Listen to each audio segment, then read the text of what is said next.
بسم اللہ الرحمن الرحیم۔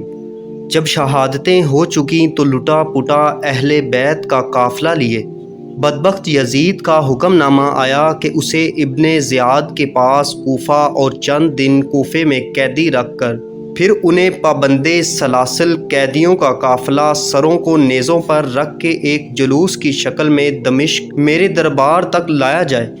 تو جب یہ قافلہ روانہ ہوا تو کتب حدیث میں آیا ہے کہ قافلہ جب روانہ ہوا تو آسمان پر خون کے ساتھ کچھ اشعار لکھے تھے۔ خون آلود قلم کے ساتھ الفاظ لکھے گئے کہ کیا وہ طبقہ جس نے حسین کو شہید کیا کیا اب بھی مسلمانی کا دم بھرتا ہے اور امید رکھتا ہے کہ اس کے نانا کی شفاعت نصیب ہو جائے گی۔ شفاعت تو حسین کے نانا کی ہے، شفاعت کسی اور کی نہیں۔ جسے بھی شفاعت کا حق ملا اسے حسین کے نانا کی خیرات ملی ہے۔ حسین کو قتل کرنے والے بدبختوں، کیا اب بھی حسین کے نانا کی شفاعت کی قیامت کے دن امید رکھتے ہو؟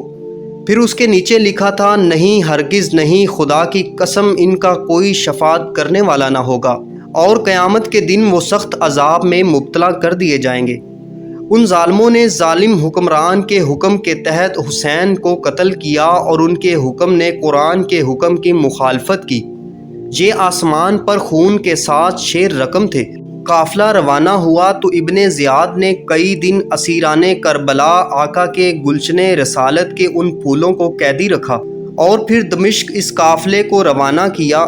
اس پورے قافلے میں صرف ایک مرد بچ گیا تھا، وہ تھے امام زین العابدین، اور وہ بیمار بھی تھے۔ باقی شہزادیاں تھیں سیدہ کائنات کی صاحبزادیاں، آقا کے گلشن کی کلیاں۔ چلتے چلتے راستے میں ایک مقام پر یزیدی لشکر کے پاس پانی ختم ہو گیا۔ انہوں نے قافلہ روک دیا اور کہا کہ پانی لے آئیں۔ یزیدی قافلے کا سربراہ بلبلاتی دھوپ تھی، صحرا تھا، اس نے اپنے لیے خیمہ نصب کروایا۔ چونکہ بہت دور سے پانی آنا تھا، خیمہ نصب کر کے آرام سے سائے تلے بیٹھ گیا اور سورج کی تپش سے تپتے جلتے ہوئے ٹیلوں پر ننگے آسمان کے نیچے حضور کی شہزادیوں کو بٹھا دیا۔ پورا قافلہ اسی حال میں ان کے پانی کے انتظار میں دھوپ میں تپتا رہا۔ امام علی مقام امام حسین کی پیاری لخت جگر سیدہ سکینہ دھوپ میں چھوٹی معصوم شہزادی نے دیکھا کہ صحرا میں چھوٹا سا ایک ٹیلا ہے جس کے ساتھ ایک جھاڑی ہے اور اس کا چھوٹا سا سایہ ہے۔ تپ تپاتی دھوپ ہے، سیدہ سکینہ اس دھوپ میں اس سائے دار چھوٹی سی جھاڑی میں ریت کا سرہانہ بنا کر لیٹ گئیں۔ سیدہ سکینہ کی آنکھ لگ گئی، آڑ تھی اس جھاڑی کی۔ پانی آیا، یزیدیوں نے آواز دے دی اور قافلہ چل پڑا، اور کجاوے میں تھی سیدہ سکینہ، اونٹ بیٹھ گئے تھے۔ کسی کو خبر نہ تھی کہ سیدہ سکینہ وہیں چھوڑ کر قافلہ چل پڑا۔ قافلہ تھوڑی دور آگے چلا تو آگے جس شخص کے ہاتھ میں نیزہ تھا، امام علی مقام کا سر انور تھا، جس نیزے پر وہ اس کے ہاتھ سے چھوٹ کر زمین پر گر گیا۔ انہوں نے کوشش کی کہ اس کو اکھاڑ کر آگے چلے، پر نیزہ ایسا جما کہ اس کی پوری طاقت کے باوجود امام حسین کا سر انور آگے نہ چلا۔ اس نے اور لوگوں کو بلایا، لیکن امام حسین کا سر جس نیزے پر تھا وہ آگے نہ چلا۔ وہ پریشان ہو گئے۔ وہ سیدنا امام زین العابدین کے پاس گئے اور کہا کہ کیا ماجرا ہے، آپ کے بابا کا سر آگے نہیں چلتا۔ امام زین العابدین کی آنکھیں آب دیدہ ہو گئیں۔ وہ اپنی پھوپھی سیدہ زینب کے پاس آئے، کہا کہ پھوپھی جان، آپ ذرا اونٹوں کے کجاوے میں اپنے شہزادوں اور شہزادیوں کو گن لیں، لگتا ہے بابا جان کا کوئی شہزادہ یا شہزادی رہ گئی ہے، جس کی وجہ سے بابا جان کا سر انور آگے نہیں بڑھتا۔ سیدہ زینب نے ایک ایک نام لے کر پوچھا، تسلی کی کہ سارے کجاووں میں ہیں۔ جب سیدہ سکینہ کا نام لیا تو جواب نہیں آیا، اور بار بار کہا تو جواب نہ آیا۔ وہ تڑپ اٹھی، اپنے کجاوے سے نیچے آئیں اور کہنے لگی، حسین کی سکینہ رہ گئی ہے کہیں۔ شاید جہاں قافلہ رکا تھا اب رات کا وقت ہو چکا تھا۔ رات کے اندھیرے میں دوڑتی دوڑتی پیچھے پہنچی تو اندھیرے میں دیکھا کہ کوئی نقاب پوش خاتون ہے اور سیدہ سکینہ کو وہ گود میں لے کر بیٹھی ہیں۔ سیدہ سکینہ اس نقاب پوش عورت کی گود میں بیٹھی میٹھی میٹھی زبان میں کربلا کی کہانی سنا رہی ہیں۔ جیسے بچے کہانی سناتے ہیں، وہ کہانی سنا رہی ہیں کہ ہمارے ساتھ ایسا ہوا، پھر بابا کے ساتھ یہ ہوا، پھر بھائی کے ساتھ یہ ہوا۔ وہ کربلا کی کہانی سنا رہی ہیں اور نقاب پوش خاتون سنتی بھی ہیں، چومتی بھی ہیں اور روتی بھی ہیں۔ اتنے میں سیدہ زینب قریب پہنچی اور کھڑے ہو کر آواز دیتی ہیں، اے نقاب پوش خاتون، اللہ آپ کا بھلا کرے، آپ نے ہماری بیٹی کو سنبھال لیا، ہم پر بڑا احسان کیا، اللہ آپ کو اجر دے، بتائیں تو صحیح کون ہیں آپ ہم پر احسان کرنے والی۔ انہوں نے چہرے سے نقاب پلٹا، فرمایا، زینب بھول گئی ہو، تمہاری ماں فاطمہ ہوں، حسین کی لخت جگر، حسین کے سینے پر سونے والی سکینہ تنہا رہ گئی تھی۔ قافلہ چل پڑا تھا تو میں اس کو تنہا دیکھ کر قبر میں نہ رہ سکی اور میں نے چاہا کہ جا کر سکینہ کو سنبھال لوں۔ یہ سیدہ کائنات کی روح اقدس مجسم تھی، تنہائی میں سکینہ کو سنبھالا دیا، ان کو ساتھ لیا۔ وہ تو چونکہ روحانی طور پر ایک آمد تھی تو رخصت ہوئیں۔ سیدہ سکینہ کو لے کر کجاوے میں رکھا اور چل پڑیں۔ اسی طرح حلب کے راستے سے ہوتے ہوئے، پھر حمص کے راستے سے ہوتے ہوئے، جس راستے سے بھی گزرتے ہیں، بدبختوں نے وہاں استقبال کی تیاریاں کر رکھی تھی۔ وہاں شادیانے اور باجے بجتے تھے، یزید کی فتح کے جشن منائے جا رہے تھے، اور فتح یزید کے جشن کے سماع میں حضور کی شہزادیوں کو قیدی بنا کر قافلہ گزر رہا تھا۔ اہل بیت کے مردوں کے سر نیزوں پر تھے۔ ایسے حال میں دمشق آ پہنچے۔ دمشق میں پہنچے تو سارا شہر یزید کے فتح کا حکم تھا، تو شہر میں جشن کا سماع تھا، اور بہت کو یہ پتہ ہی نہ تھا کہ جو قیدی ہیں یہ کون ہیں۔ انہیں یہ بتایا گیا تھا کہ یزید کی حکومت کے خلاف کچھ باغی تھے، انہوں نے بغاوت کی تو اب باغیوں کے سر کچلے گئے ہیں، انہی باغیوں کے سر نیزے پر ہیں، اور ان کے خاندان کی عورتوں کو لونڈیاں اور کنیزیں بنا کر لے جایا جا رہا ہے، نعوذ باللہ۔ لوگوں کا خیال تھا کہ باغی ہیں جو لائے جا رہے ہیں، انہیں کیا معلوم تھا کہ یہ ساری کائنات کے مالک ہیں، اس امت کو دین اور ایمان دینے والے اور قیامت کے دن گناہگاروں کی شفاعت کرنے والے ہیں۔ عوام کو خبر نہ تھی، ایک بھیڑ تھی، قافلہ بازار میں رکا، پریشان حال تھی۔ چھتوں پر خواتین دیکھتی ہیں، ایک خاتون کے گھر کے قریب جب قافلہ رکا تو کسی کو خبر نہ تھی کہ یہ کون ہے۔ خاتون چھت پر سے آواز دیتی ہے کہ قیدی آئے ہیں۔ انہوں نے اپنے نوکروں کو بھیجا کہ جا کر ان قیدیوں سے پوچھو کہ کسی چیز کی ضرورت تو نہیں۔ انہوں نے پوچھا تو کسی نے کہہ دیا کہ پانی پلا دیں۔ اس نے پانی بھیجا، پانی کے ساتھ کھجوریں بھیجی، جو کچھ گھر میں موجود تھا وہ سب بھیجا، چادریں اور پانی جو کچھ میسر تھا بھیج دیا۔ سیدہ زینب جس کو جس چیز کی ضرورت تھی کھلاتی گئیں۔ قافلہ رکا رہا تو انہوں نے پیغام دے کر پوچھا اس خاتون سے کہ اتنے میں خاتون آ گئی۔ کہا کہ آجا خاتون، جس نے ہم پر اتنا احسان کیا ہے، اس پورے بازار میں سوائے تماشا دیکھنے کے اور تو کوئی واقف نہیں، تم نے ہمارے ساتھ اس قدر بھلائی کیوں کی ہے؟ اس نے کہا، میں آپ کو نہیں جانتی، آپ کون ہیں؟ عورت کہنے لگی کہ میں نے ایک زمانہ مدینہ میں سیدہ فاطمہ سلام اللہ علیہا کی نوکری میں گزارا ہے۔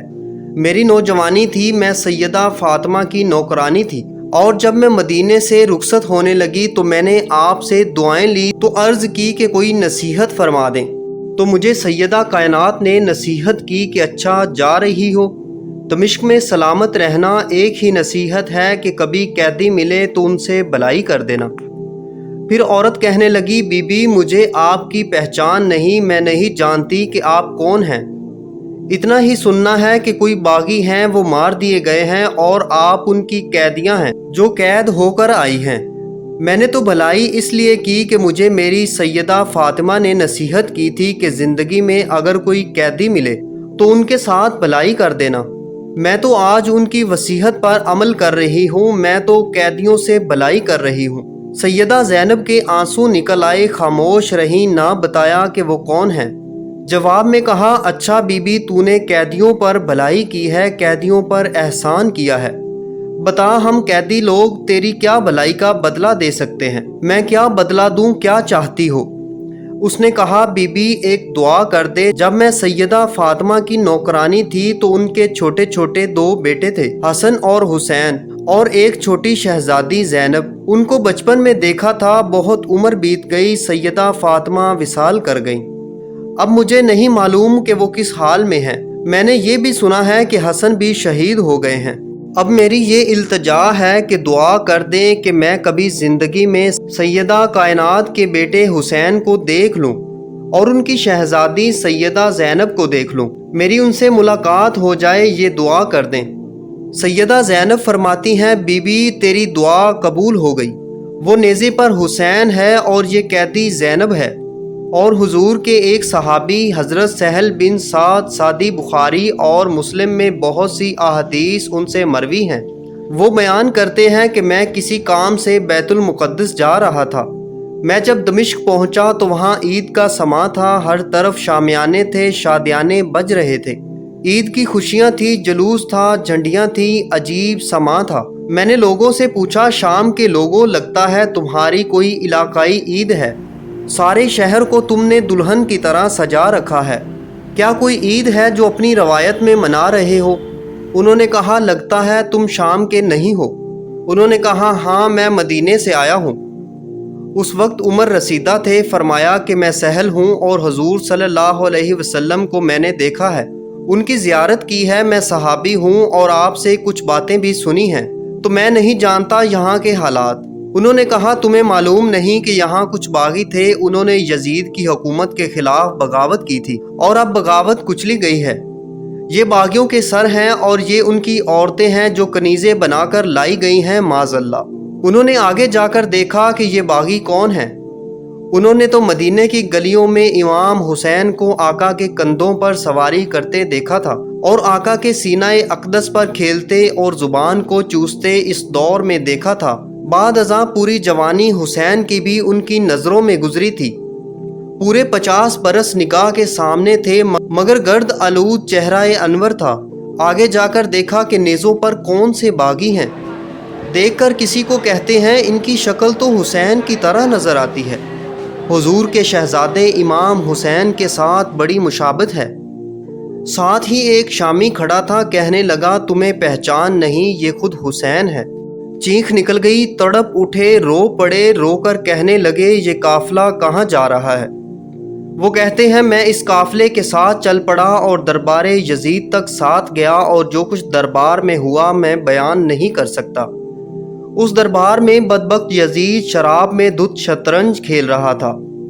جب قافلہ پیش ہوا تو ساری شہزادیوں اور امام زین العابدین کو کھڑا کر دیا گیا، تو اس وقت سامنے بیٹھا اور ایک ایک کا نام لے کر پوچھنے لگا کہ وہ کون ہے، یہ کون ہے، وہ کون ہے۔ سیدہ سکینہ چھوٹی سی عمر 4-5 سال کی ہاتھوں سے اپنا چہرہ چھپاتی ہیں۔ وہ بدبخت پوچھتا ہے، یہ کون ہے جو چہرہ چھپا رہی ہے؟ کسی نے جواب دیا کہ یہ سکینہ ہے، حسین کے سینے پر لیٹنے والی شہزادی۔ اس بدبخت نے پوچھا، یہ خود کچھ کیوں نہیں بولتی؟ بتاؤ کون ہو؟ وہ سیدہ زینب کے ساتھ لپٹ گئیں، پھر پوچھا، بتاؤ کون ہو؟ پھر وہ سیدہ زینب کے ساتھ لپٹ گئیں، پھر پوچھا، کیوں نہیں بولتی؟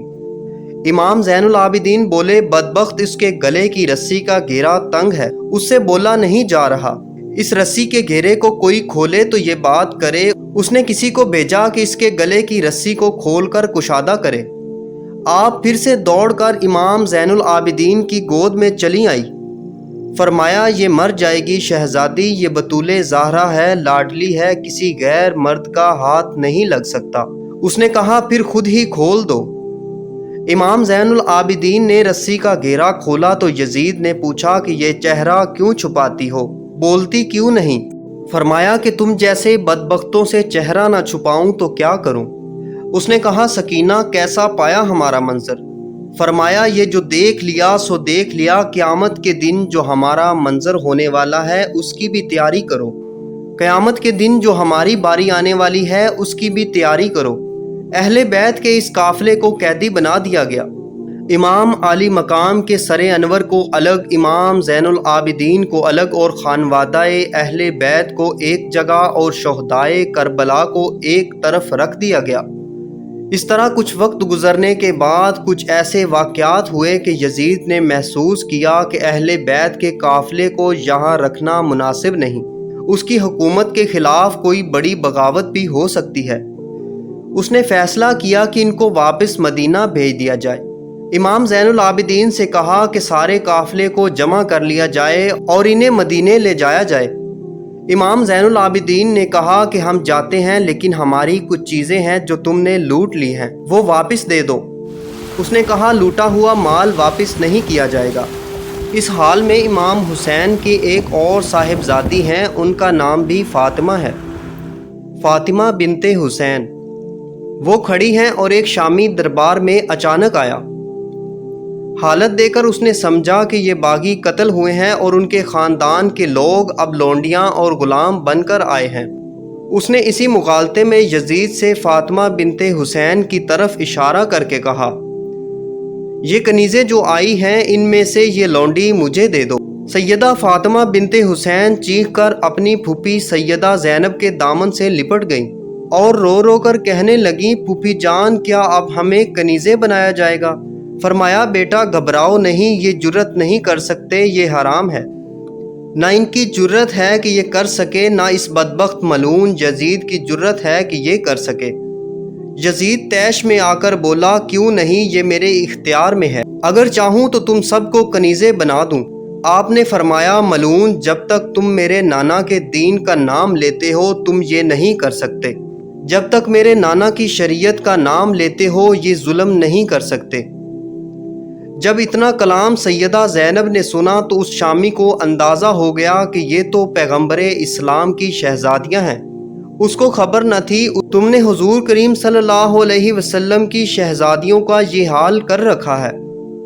میں تو سمجھا تھا کہ کیسر روم کے دربار سے روم کی کوئی بغاوت سر کی ہے اور یہ ان کی کنیزیں ہیں۔ یہ تو مصطفیٰ کی شہزادیاں ہیں، ساری کائنات ان کی کنیز ہے۔ جب اس نے کہا لعنت ہو تم پر تو یزید نے اسی وقت جلاد کو حکم دیا کہ اسی وقت اس کا سر قلم کر دیا جائے۔ امام زین العابدین نے کہا کہ ہماری کچھ چیزیں تم نے لوٹی ہیں وہ واپس کر دو تو ہی ہم واپس مدینے جائیں گے۔ یزید نے کہا لوٹا ہوا مال واپس نہیں دیا جائے گا، تمہیں زیادہ راہ کے طور پر کچھ دینار دیتا ہوں۔ فرمایا ہم لعنت بھیجتے ہیں تمہارے دیناروں پر، اور نہ ہی ہمارے پاس کوئی مال تھا جو تم نے لوٹا، بس کچھ چیزیں ہیں، ہمیں وہ واپس کر دو، باقی اپنے پاس رکھو۔ وہ چند چادریں ہیں جو ہماری اماں فاطمہ کے ہاتھ سے بنی ہوئی ہیں، کچھ کپڑے ہیں جو ہماری اماں فاطمہ کے ہاتھ سے بنے ہیں، ان کا ایک گلو بند ہے جو اپنی شہزادی کو پہنایا تھا، وہ واپس کر دو۔ ہم تو یہ 3 یادگاریں سیدہ فاطمہ کی واپس چاہتے ہیں تاکہ تمہارے پاس نہ رہیں۔ وہ تینوں چیزیں واپس لیں اور قافلہ روانہ ہوا۔ قافلہ چلتے چلتے کربلا پہنچا 3 دن شہدائے کربلا پر امام عالی مقام رکے رہے اور مزارات پر تعزیت کی اور وہاں پر ہی قیام کیا اور واپس مدینہ کی طرف لوٹے۔ جب مدینہ کے باہر پہنچے تو آگے مدینہ میں داخل ہونے کی سکت نہ تھی، نہ ہی امام زین العابدین میں اور نہ ہی سیدہ زینب میں۔ ان کے خدام میں بشیر نامی خادم تھا، انہیں بھیجا کہ ہم آگے کیسے جائیں۔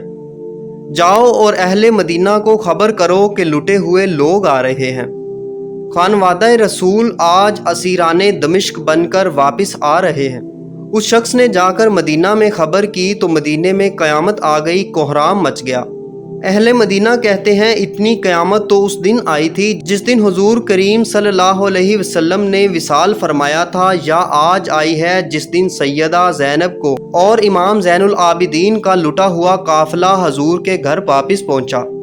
سارے اہل مدینہ باہر آ گئے، روتے چیختے تڑپتے، قیامت کا سماں تھا۔ روتے اس قافلے کو لے کر آئے اور سیدھا آقائے صلی اللہ علیہ وسلم کے روضے پر گر پڑے۔ امام زین العابدین اور سیدہ زینب روتے ہوئے آقا کی قبر انور پر گر کر عرض کرتے ہیں، نانا جان آپ کا حسین قتل کر دیا گیا جو آپ کے کندھوں پر سوار تھا، اور جب گئے تھے تو آپ کا ہرا بھرا خاندان تھا، آج لٹ کر واپس آئے ہیں۔ ایک بیمار کے سوا آپ کی نسل کا کوئی بچہ نہیں بچا۔ امام عالی مقام نے اپنے نانا کے ساتھ کیا ہوا وعدہ پورا کیا، ان کے کندھوں پر کرائی گئی سواری کا بدلہ چکا دیا، ان کی زبان چوسنے کے نتیجے میں پیاسا رہ کر زبان کے چوسنے کا احسان کا بدلہ چکا دیا۔ امام علی مقام نے اپنا فرض ادا کیا۔ آقا کے پاس یہ قافلہ مدینہ واپس آیا اور پھر امام زین العابدین پوری عمر ایک تنہا جگہ رہتے، عبادت کرتے اور روتے رہتے۔ اتنی کثرت سے روتے کہ کسی نے پوچھا کہ آپ اتنا کیوں روتے ہو؟ تو فرماتے ہیں حضرت یعقوب کا تو ایک یوسف کھو گیا تھا، وہ رو رو کر نابینا ہو گئے تھے اور ان کی بینائی نہ رہی، ان کے غم میں ان کی بینائی چل بسی۔ میرے مصطفیٰ کے تو سارے یوسف چل بسے ہیں، گلشن مصطفیٰ کے تو سبھی یوسف گم ہو گئے۔ دوستوں، حسین سے محبت کرنا، حسین کا غم کرنا، حضور کے اہل بیت اور خانوادے کا غم کرنا، ان سے محبت کرنا، غم حسین، غم اہل بیت میں آنسو بہانا، یہ باعث بخشش ہے، باعث مغفرت ہے، گناہوں کی بخشش کا سبب ہے، آقا کی بارگاہ کی قربت کا سبب ہے، حضور کی شفاعت کا سبب ہے۔ اللہ پاک ہمیں ہمیشہ محبت رسول، محبت اہل بیت میں زندہ رکھے اور ہماری موت اور آخرت بھی اہل بیت کے ساتھ ہی ہو۔ ناظرین، کمنٹ سیکشن میں آمین ضرور لکھیے گا۔